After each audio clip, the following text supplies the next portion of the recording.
പാലക്കാട് വടക്കന്തറയിൽ സ്ഫോടക വസ്തു പൊട്ടിത്തെറിച്ച് 4ാം ക്ലാസ് വിദ്യാർത്ഥിക്ക് ഗുരുതര പരിക്ക്. റോഡരികിൽ ഉപേക്ഷിച്ച ബോൾ രൂപത്തിലുള്ള സ്ഫോടക വസ്തുവാണ് പൊട്ടിത്തെറിച്ചത്. പന്നിപ്പടക്കമാണെന്നാണ് സംശയം. വിവരങ്ങളുമായി ശ്രീജിത്ത് ശ്രീകുമാരനാണ് പാലക്കാട് നിന്ന് ചേരുന്നത്. ശ്രീജിത്തെ, എന്തായിരുന്നു ഈ അപകടം? എപ്പോഴായിരുന്നു? വിവരങ്ങൾ. വൈകിട്ട് അല്പസമയം മുൻപായിരുന്നു ഈ ഒരു അപകടം നടന്നത്. നമ്മളിപ്പോൾ നിൽക്കുന്ന സ്ഥലത്താണ് വ്യാസവിദ്യാപീഠം പ്രൈമറി സ്കൂൾ, ദേവി വിദ്യാനികേതൻ, വടക്കന്തറ, പാലക്കാട്. ഈ മേഖലയിലാണ് അത് സംഭവിച്ചിരിക്കുന്നത്. നമുക്കിനി ആ പന്നിപ്പടക്കം എന്ന് പറയുന്ന വസ്തുവിന്റെ ദൃശ്യങ്ങൾ കൂടി നമുക്ക് വേണമെങ്കിൽ പകർത്താം. ഇതാണ് ആ പന്നിപ്പടക്കം എന്ന് പറയപ്പെടുന്ന ആ ദൃശ്യങ്ങൾ. ഇതാണ് ഇതുപോലുള്ള ഒരു വസ്തു തൊട്ടടുത്ത നമ്മുടെ തൊട്ടപ്പുറത്തെ ആ വീട്ടിൽ പരിസരത്ത് വെച്ചായിരുന്നു ഈ 5ാം ക്ലാസ്സിൽ പഠിക്കുന്ന ഈ കുട്ടിക്ക് കിട്ടിയത്.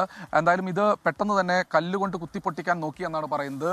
അതിനുശേഷം പിന്നീട് നോക്കുന്ന സമയത്ത് പുറത്തേക്ക് വലിച്ചെറിയാൻ ആ അമ്മ ആവശ്യപ്പെടുകയായിരുന്നു. അങ്ങനെ ആ അമ്മ ആവശ്യപ്പെട്ടു. ഉടൻ തന്നെ ഈ പറയുന്ന പന്നിപ്പടക്കം എറിഞ്ഞു കളഞ്ഞു. കൈക്ക് ചെറിയ പരിക്ക് പറ്റിയിട്ടുണ്ട്.